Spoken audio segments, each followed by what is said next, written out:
오직 성령이 너희에게 임하시면 너희가 권능을 받고 예루살렘과 온 유대와 사마리아와 땅끝까지 이르러 내 증인이 되리라. 이 바울은 그가 죽임당함을 마땅히 여기더라. 그날에 예루살렘에 있는 교회에 큰 박해가 있어 사도 외에는 다 유대와 사마리아 모든 땅으로 흩어지니라. 인도 네팔 사람들이 인사하는 거 보통 나마스테 이렇게 들어보셨죠? 한 번쯤은.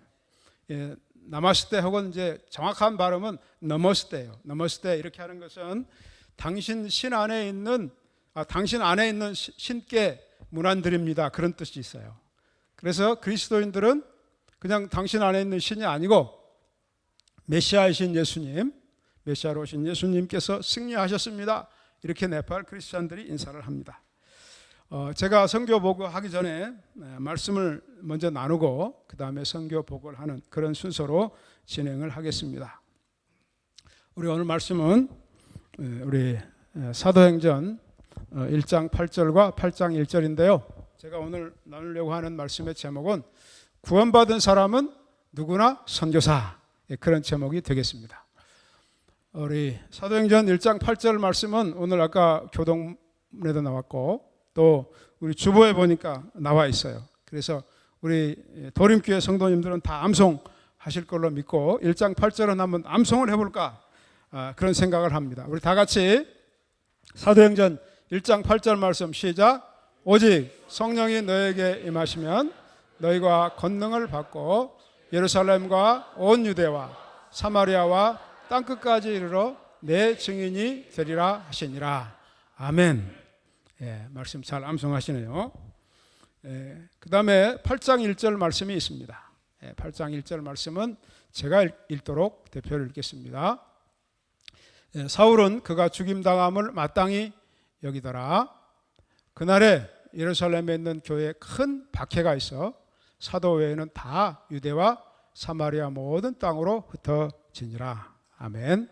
여기서 그는 스데반을 가리킵니다. 우리가 스데반 집사라고 하죠. 스데반을 가리킵니다. 그리고 여기 이제 제가 예루살렘, 그 다음에 사마리아, 그 다음에 유대, 그 다음에 모든 땅끝까지 이렇게 제가 컬러링을 해놨는데 그 말씀이 대응이 돼서 이렇게 표시를 한 겁니다. 여러분, 예수님께서 약속하시기를 오직 성령이 너에게 임하시면, 그럼 어떻게 된다고요? 땅끝까지 이르러 내 증인이 될 것이다. 이렇게 말씀을 하셨습니다. 약속이면서 또 넓게 또 명령과도 같은 그런 말씀이죠.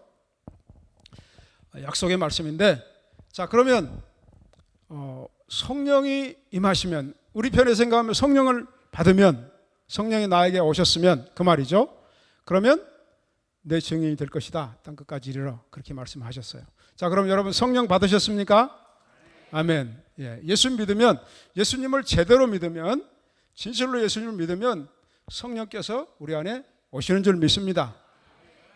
예수님을 확실하게 믿으면 성령께서 오시는 것은 분명합니다. 그렇게 믿으시기 바랍니다.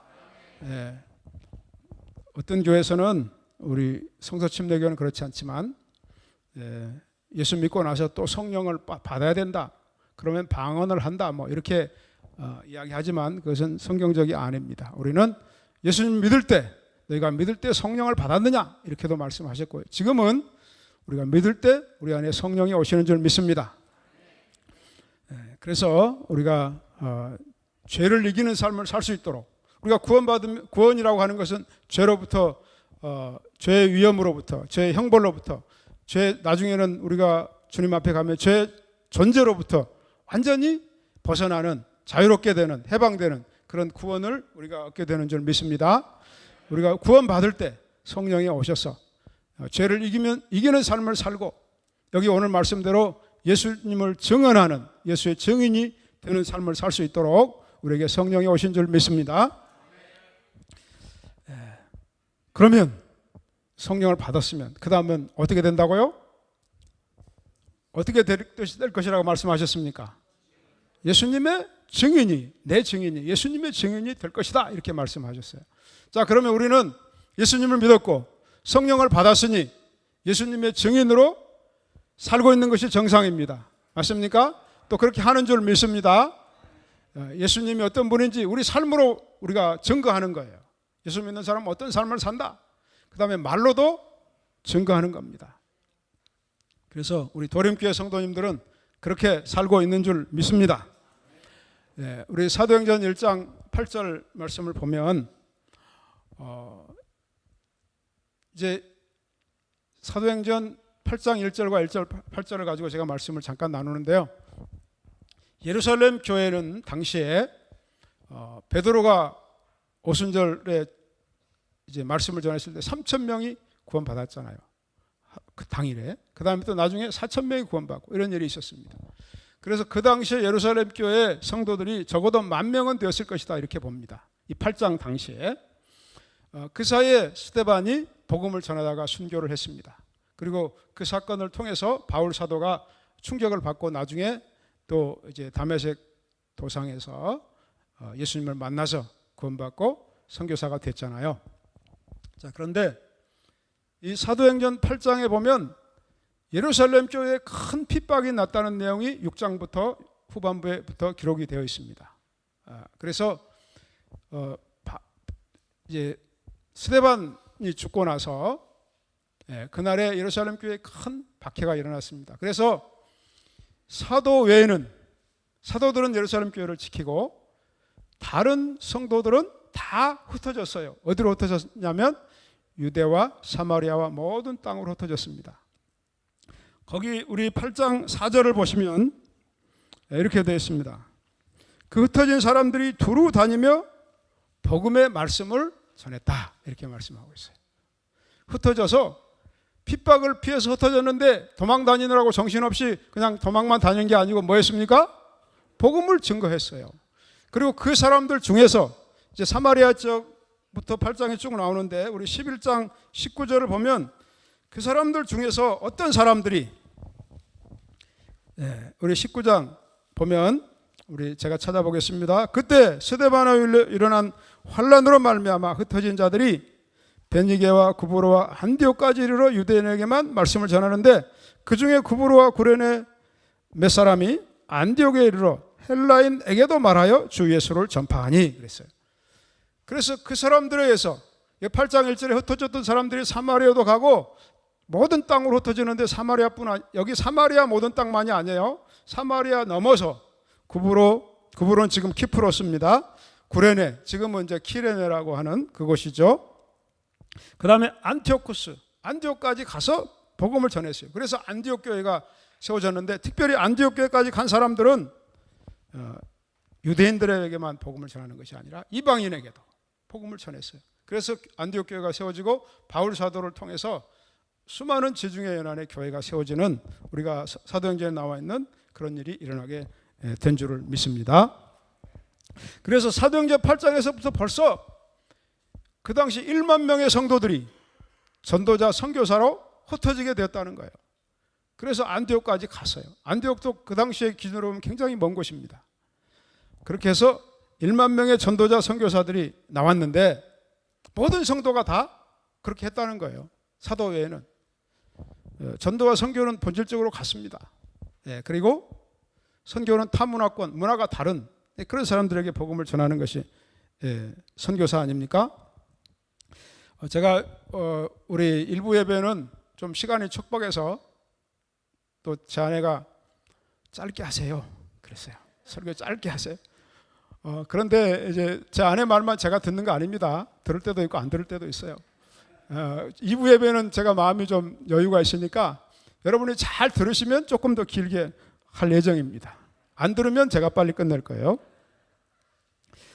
그래서 우리 이제 모두가 전도자요 선교사로 살고 있네. 특별히 우리 학생부 여기는 뭐라고 하는 청소년부, 청소년부 사역을 하는 사람들을 선교사라고 이야기합니다. 그렇죠? 전혀 대화가 통하지 않고 그런 사람들이잖아요. 문화가 달라요.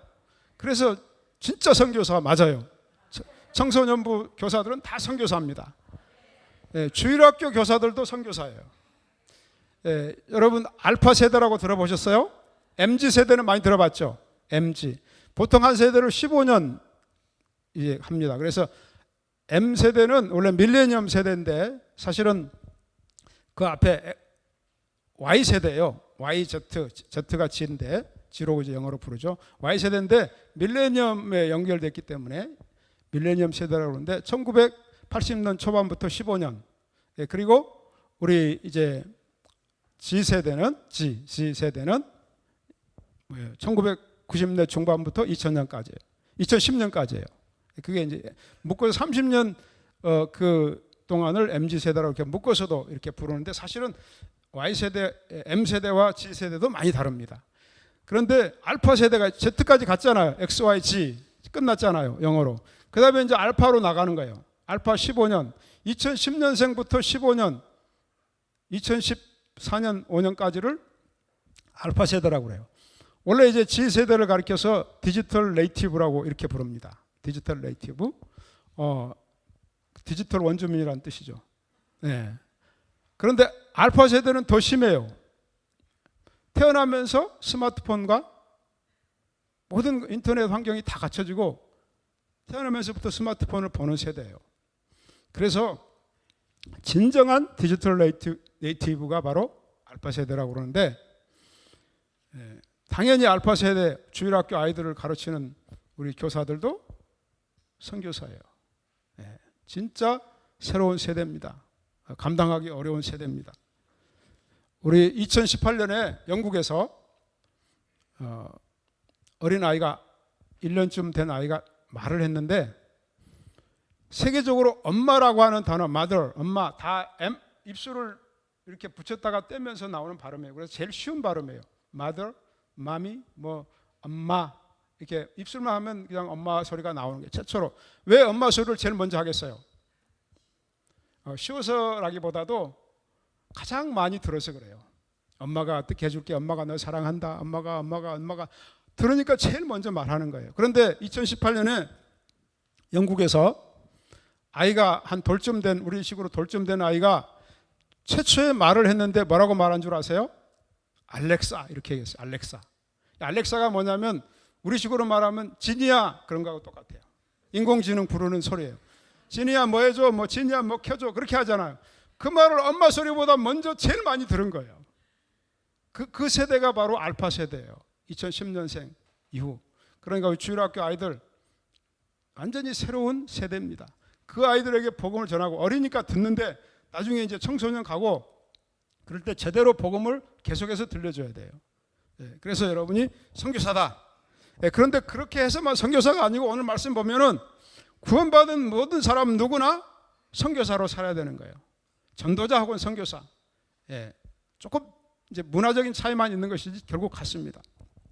그래서 우리가 선교사로 살아야 되는데 저는 이제 거제도에서 사역하고 있습니다. 사역하고 있는데 우리 교회 성도들에게 이렇게 얘기하고 있어요. 거제도가 세계의 중심이다. 사기치는 거 아닙니다. 거제도가 세계의 중심이다. 왜 그럴까요? 복음이 거제도로부터 세계로 전파되고 있잖아요. 그러니까 중심 맞잖아요. 제가 중심이다 했더니 우리 거제도에 30분 거리에 곧 그게 들어옵니다. 국제공항, 인터내셔널 에어포트가 들어와요. 우리 저기 가덕 신공항 아시죠? 뭐 수도권에서 반대도 하고 그러겠지만 거제도에서 딱 30분밖에 안 걸려요. 그러니까 거제도에 국제공항이 있으면 중심 맞잖아요. 인천이 인천공항 있는 것처럼 우리도 국제공항 있게 돼요. 그전부터 공항 상관없이 제가 그렇게 얘기했어요. 거제도가 중심이다. 여기 변방, 비록 변방이지만 영적으로 보면 여기가 중심이다. 이렇게 제가 설교를 하고 설교 시간에도 이야기를 했어요.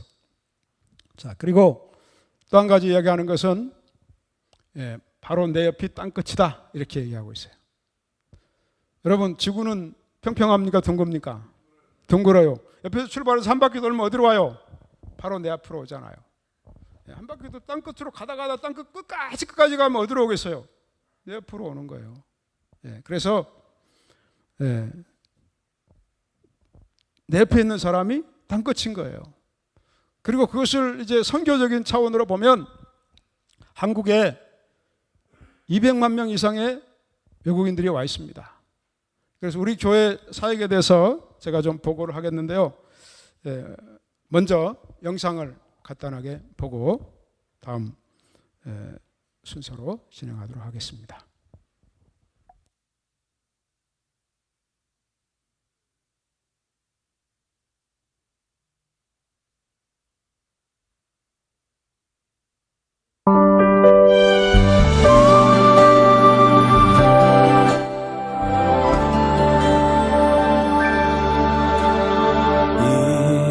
이곳에 생명샘 솟아나 눈물 골짝 지나갈 때에 머잖아 열매 맺히고 웃음소리 넘쳐나리라.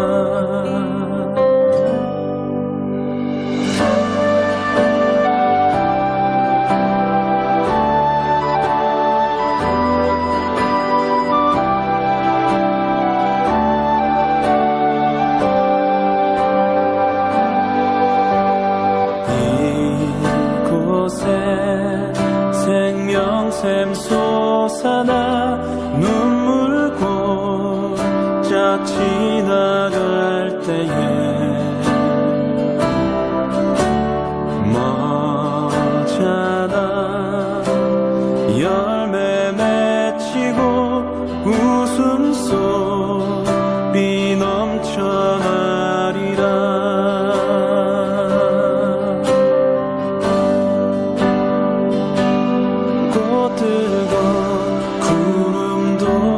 바람도 넓은 바다도 찬양하라 찬양하라 예수를.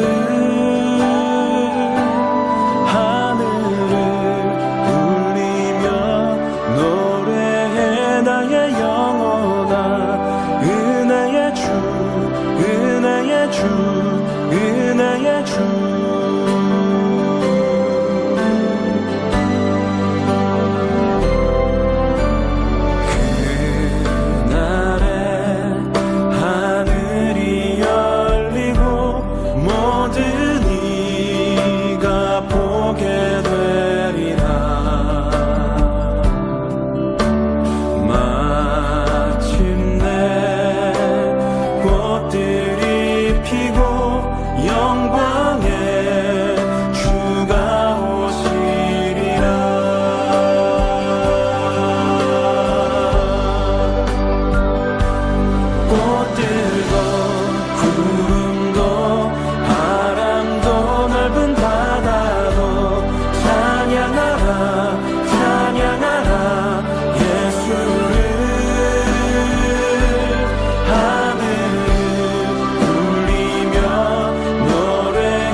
성령님이 우리를 지켜주셔야 이 시간 우리 하나님께 간절한 마음으로 기도합시다.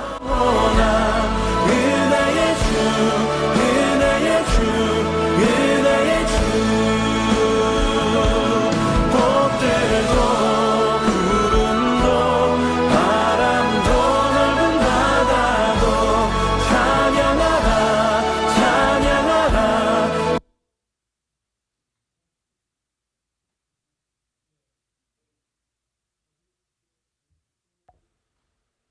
예, 마지막에 우리 동영상에 우리 목회자 세미나, 현지 목회자들을 대상으로 세미나하는 내용이 나오는데, 그래서 우리가 처음에는 우리 교회만 단독으로 사역하다가 우리 친교회 목사님들하고 함께 지금 동역하면서 위드 네팔 선교회를 만들어서 사역하고 있고, 또 우리 도림교회에서도 위드 네팔 선교회를 위해서 후원을 해주고 있습니다. 이 자리를 빌어서 우리 도림교회 성도님들께 감사를 드립니다.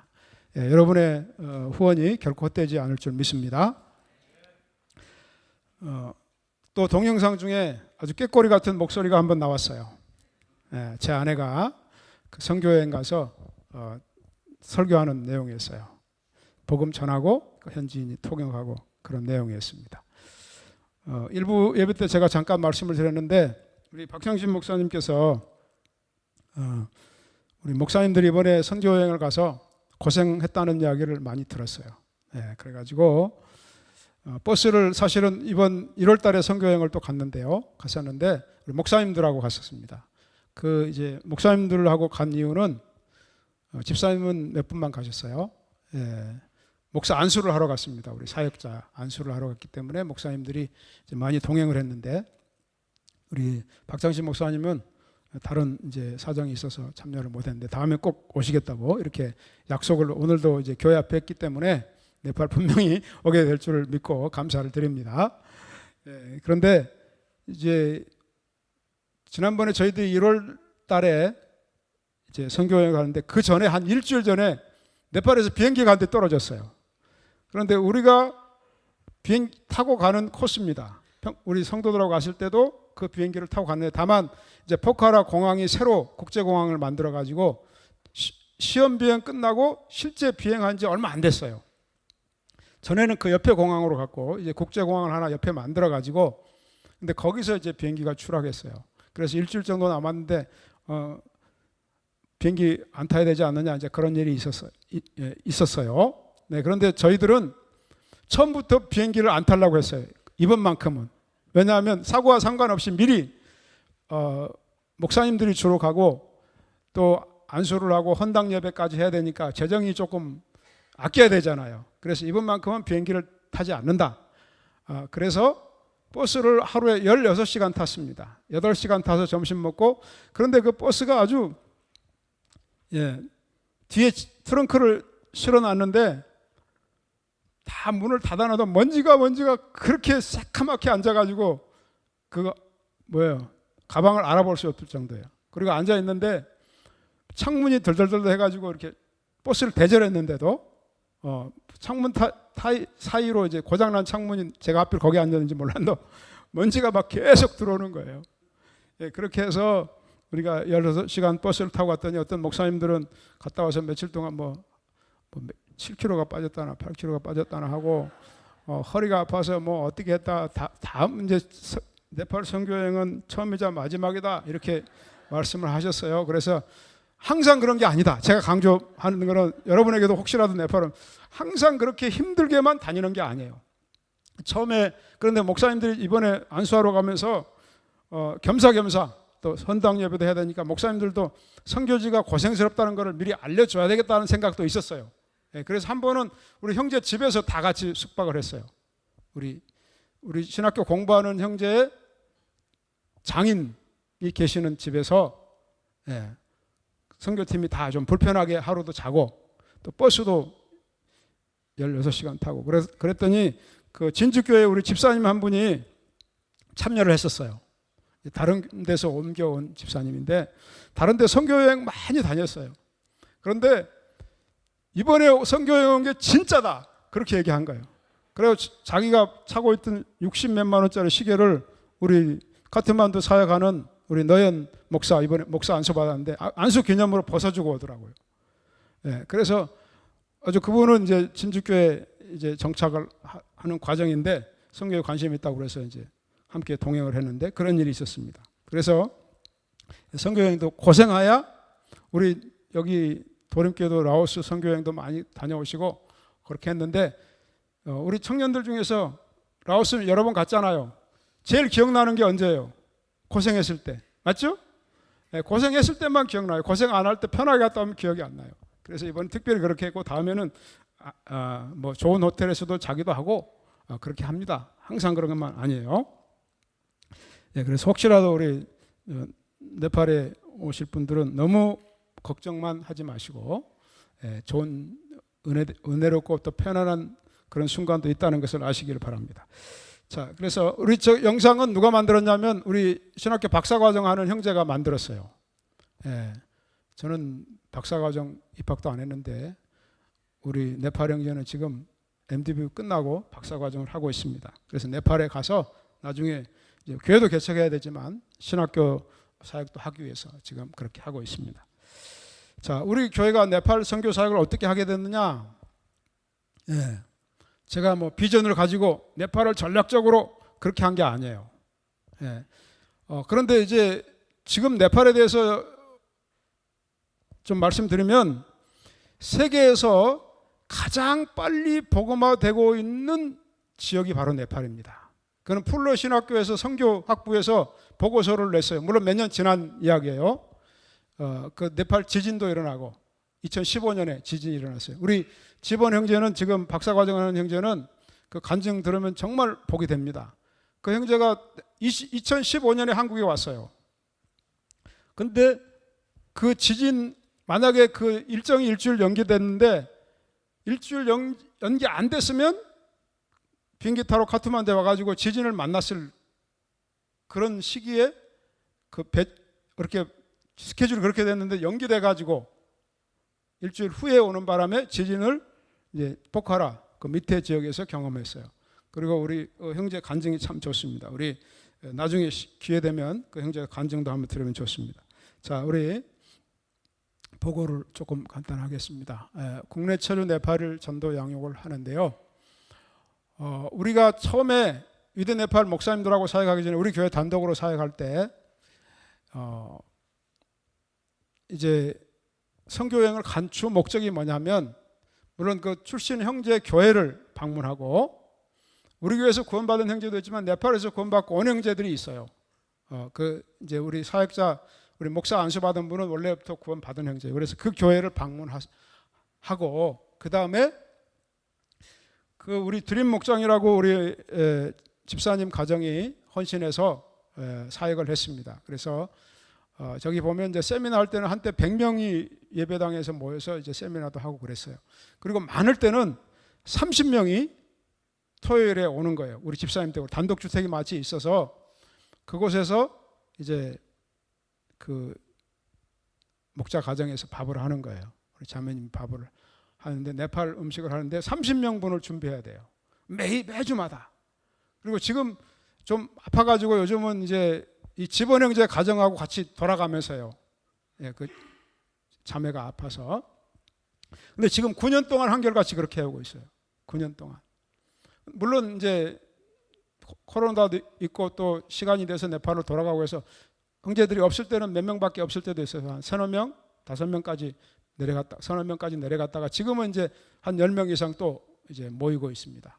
그렇게 해서 그 집사님 가정이 헌신해서 하는데 그 가족, 네팔인들이 한국에 와 있는데 그 가족을 전도하기 위해서 우리가 그 교회를 방문하고 가족을 전도하기 위해서 처음 성도들과 같이 저와 같이 네팔 선교여행을 다녀왔어요. 그게 처음이었어요. 그리고 처음 이야기를 일부에도 했으니까 처음 선교여행을 갔을 때 우리 9월 달에 갔는데 아직 우기철이 안 끝난 거예요. 그런데 우리는 이제 네팔의 사정을 잘 모르니까 그 현지 그 사역자 교회 담임 목사님이 지금 비가 너무 많이 와서 길도 끊어지고 산사태도 나오고 그런데 우리 카트만두에 지금 도착했는데 이제 지방으로 가야 돼요. 그래서 오기 어렵습니다. 그 수도에 좀 머무르고 이번 일정을 좀 취소하면 어떻겠습니까? 그랬는데 우리 집사님들 가정하고 저러 갔는데 우리는 잘 모르니까 무조건 가겠다고 그랬어요. 그래서 산사태가 났는데 그냥 간 거예요. 그리고 길이 없어져 가지고 우리가 이제 나중에 이제 걸어서 산을 넘어가고 그랬는데 그 이제 가다가 그 잘 수밖에 없었어요. 해가 떨어지니까 잠을 자야 되는데 그곳이 여관이 하나도 없어요. 뭐 호텔이 없는 거죠. 영어식으로 하면 호텔이지만 시골 호텔도 없어요. 그래서 어떻게 했냐 집에서 잘 수도 없고 인원이 많으니까 현지인도 있고 우리 선교팀도 한국 선교팀도 있고 하니까. 그래서 어떻게 했냐면 그 동네 닭장을 청소를 했어요. 닭장을 청소해가지고 잘 데가 없으니까 닭장을 청소하고 그다음에 이제 밑에 조그마한 공간은 침대가 조그맣게 있는 데는 이제 그 닭장 옆에 있는 거예요. 그런데 공간이 작아서 이제 네팔 사람 몇 사람 조그만 뭐 간이 침대 놓고 몇 사람은 자고 우리 성도들은 한국 사람들은 다 2층인데 사다리 타고 사다리 올라가는 2층에 닭장을 청소해 가지고 거기에 형제 자매 다 같이 자는 거예요.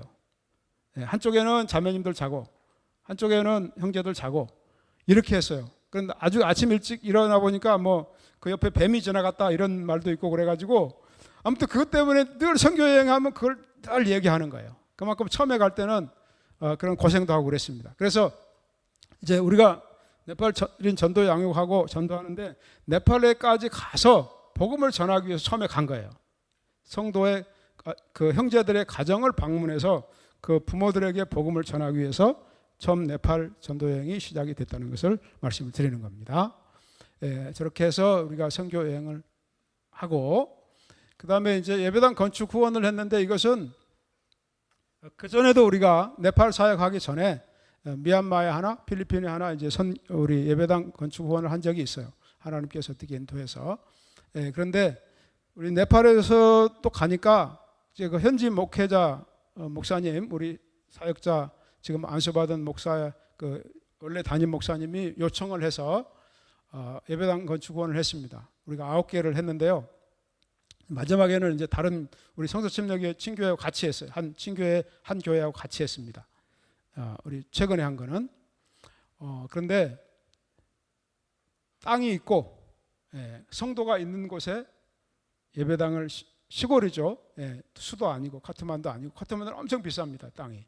그래서 수도에 지금 그 땅이 있는 곳에 예배당을 건축하는데 우리는 1,000만 원 하나에 1,000만 원 이상 안 된다. 이래가지고 우리가 무조건 1,000만 원만 하는 거예요. 그러면 주변에 네팔 교회들이 조금 도와주고 또 한국에 와서 돈 버는 그 교회에 있는 사람 있으면 하고 해서 헌신해서 저희 교회에서 예배당을 9개를 지었는데 최근에는 2021년 했는데 올해 가서 헌당 예배 됐어요. 이거는 우리보다도 어떤 성서침례교회 친교회 한 교회가 더 많이 했어요.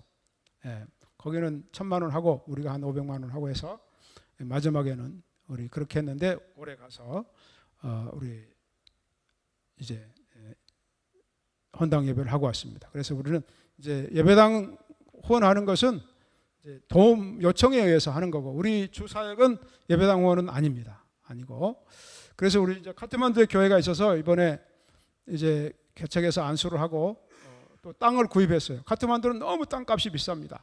거제도 땅값보다 비싸요. 수도가. 그래서 이 네팔 선교하는데 제일 힘든 게 땅값이 너무 비싸다는 거예요. 자, 그렇게 해서 하고 우리 2017년에 우리 노연 사역자를 우리 교회에서 집사님들과 안수를 해서 보냈습니다. 보내가지고 원래 고향은 시골 쪽인데 수도로 이사를 시켰어요. 아브라함과 사라와 같은 그런 비전을 가지고 이사를 해라. 그래가지고 처음 교회니까 우리는 비록 거제도 한국의 시골에 있지만 네팔의 첫 교회는 수도에서 해야지. 그래가지고 수도에 지금 교회를 개척했습니다. 해가지고 2018년 코로나 때문에 어렵기도 했지만 지금 뭐 예배당 빌려서 예배하고 있습니다. 그래서 저 형제가 우리 목사님이죠. 올해 안수를 했습니다. 우리 성서침례 목사님들 9분이 가셔가지고 안수를 했어요. 그래서 성서침례교회 목회자입니다. 나중에 이제 전국신교회 때 한번 부르려고 그래요. 그래서 저 이제 저렇게 예배를 드리고 있습니다. 그리고 올해 1월 달에 가서 목사 안수를 하고 왔습니다. 사역을 잘 하고 있어요. 그 다음에 이제 현지인 사역자를 양육하고 교제하고 훈련하는데 저기에 이제 우리 한국에서 구원받은 형제들이 절반 정도 돼요.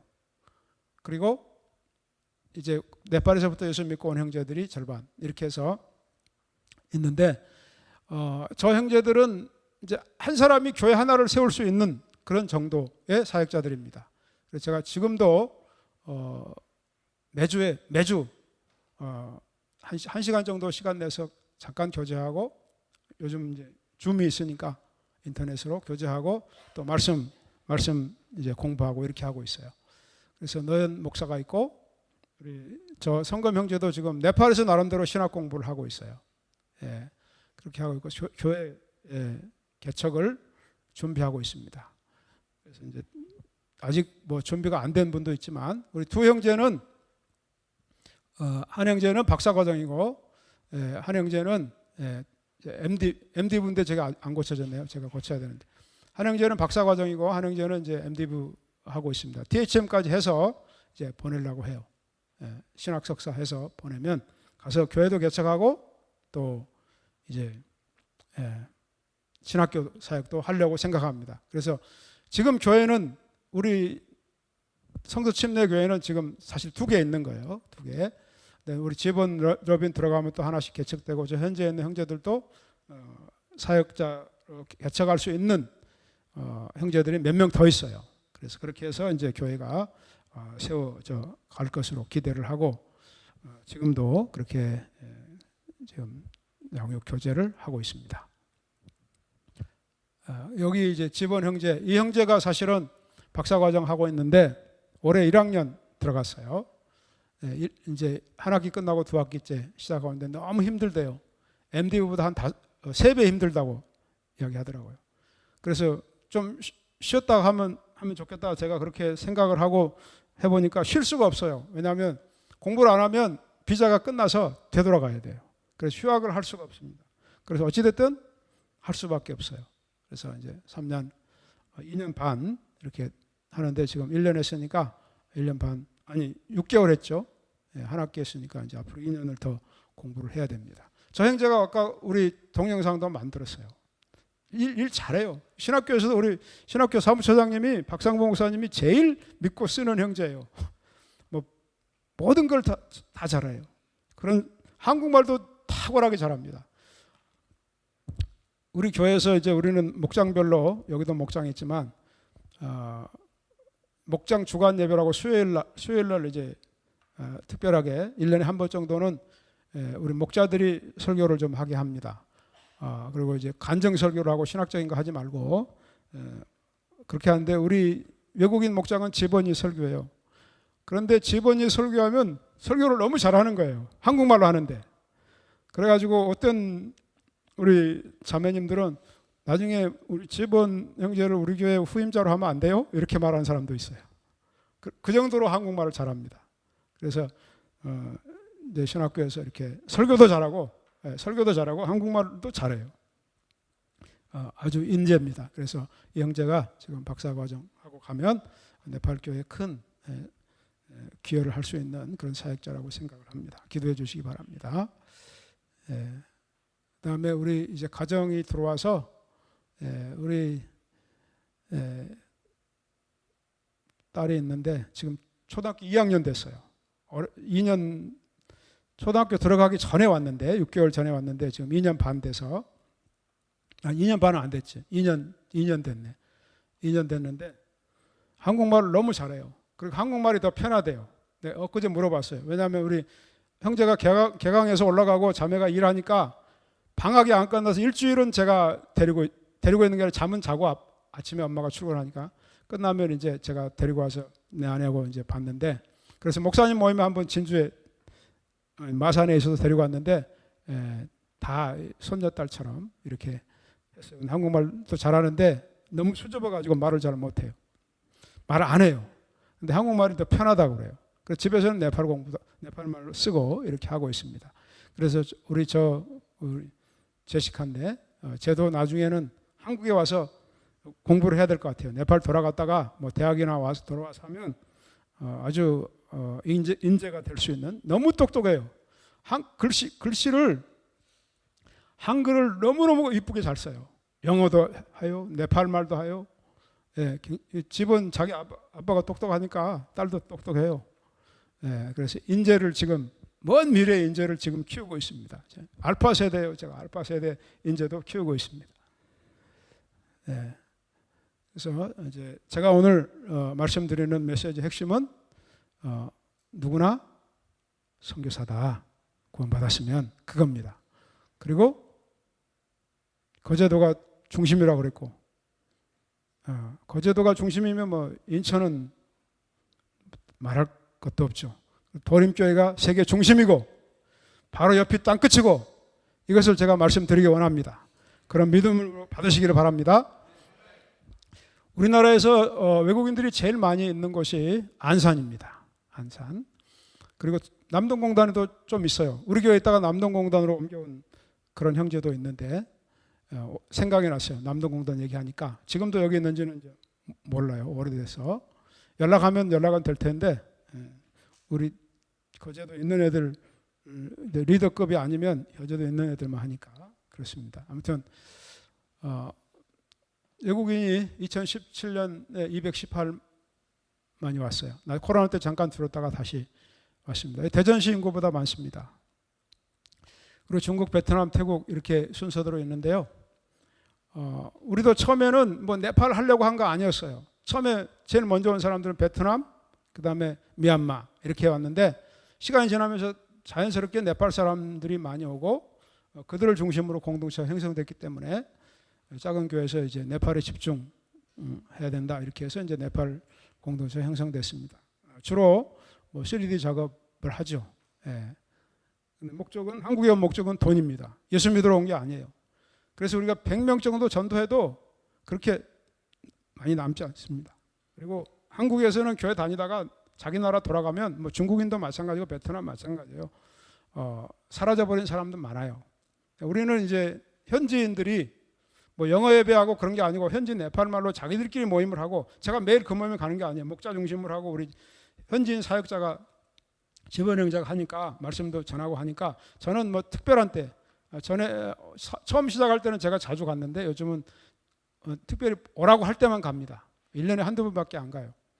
예, 그리고 그렇게 사역을 잘 해나가고 있습니다. 그래서 예수 믿으러 온 게 아니고 돈 벌러 왔기 때문에 예수 믿을 이유가 오히려 줄어들어요. 사실은 쉬운 사역이 아니에요. 우리가 하나님의 은혜로 돼서 그렇지 왜냐하면 자기 나라보다 돈이 많잖아요. 그래서 한국에 즐길 게 얼마나 많아요. 그래서 즐기러 가지 예수 믿고 뭐 그렇게 하려고 안 해요.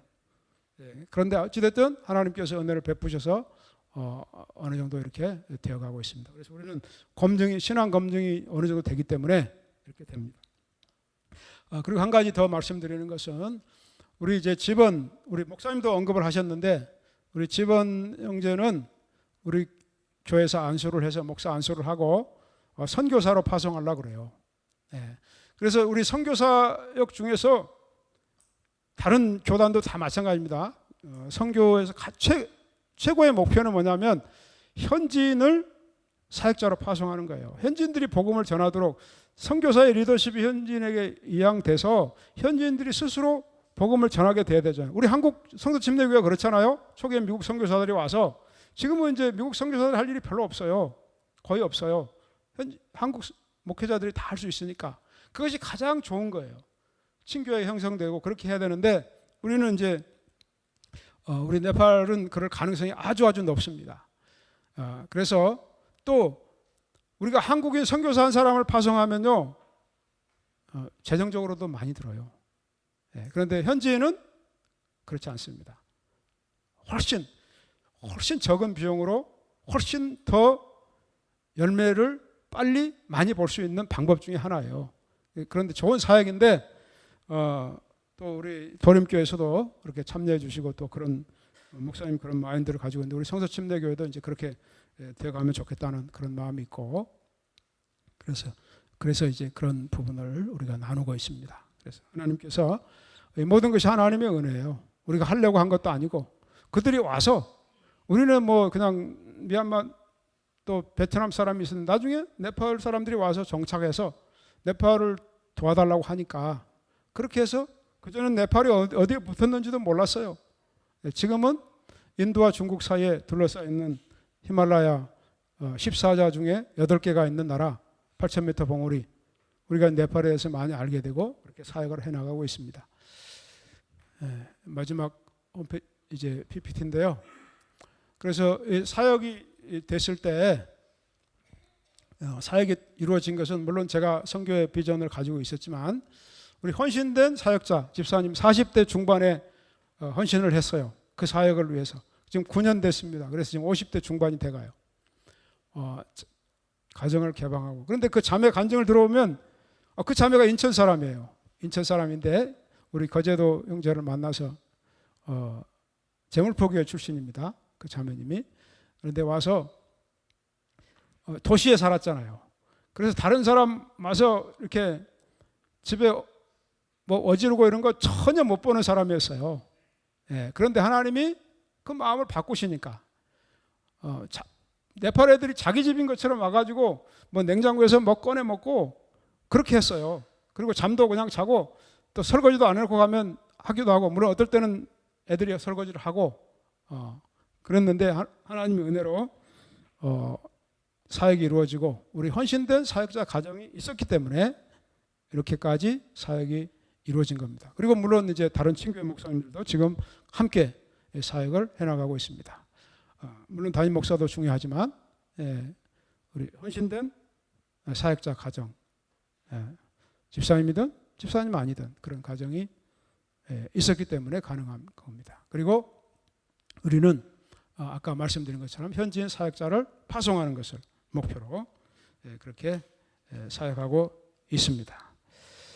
우리 도림교회도 선교의 열정을 가지고 비전을 가지고 우리 친교회 선교에 크게 기여하고 있는데, 하나님께서 우리 모두가 선교의 마음을 가지고 내 옆에 있는 사람에게 복음을 전하고 그들을 양육해서 세우면 그들이 세계에 나갈 수 있고 또 이웃에게 전할 수 있고 또 직접 가까이 와 있는 외국인에도 가리지 않고, 우리 안디옥 교회를 세운 사람들은 다른 흩어진 사람들이 다 유대인에게만 복음을 전했어요. 왜요? 쉽고 편하니까. 그런데 안디옥 교회를 세운 사람은 헬라인에게도 이방인에게도 복음을 전해야지 왜 우리가 사람을 가릴 거야? 복음은 차별하지 않는데. 이렇게 해서 복음을 전해서 안디옥 교회가 세워지고 바울 선교사가 탄생한 거 아니겠습니까? 그래서 우리 도림교회도 그와 같은 복된 일이 지금도 잘하고 계시지만 앞으로 선교 사역에 계속해서, 아멘, 계속해서 하시기 바랍니다.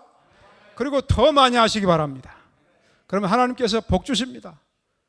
우리 마태복음 28장에 보면 그렇게 하는 사람, 복음을 전하고 선교하는 사람과 세상 끝날까지 너희와 항상 함께 하겠다고 약속하셨잖아요. 그 약속은 결코 헛되지 않고 이루어질 줄 믿습니다. 우리 고린도서 15장 58절 말씀이 있습니다. 여러분이 잘 아는 말씀. 포기하지 않으면 때가 이르면 거두리라. 아멘. 우리 말씀대로 우리 복된 교회, 하나님 앞에 쓰임받는 교회 되시기를 축복합니다. 기도하겠습니다.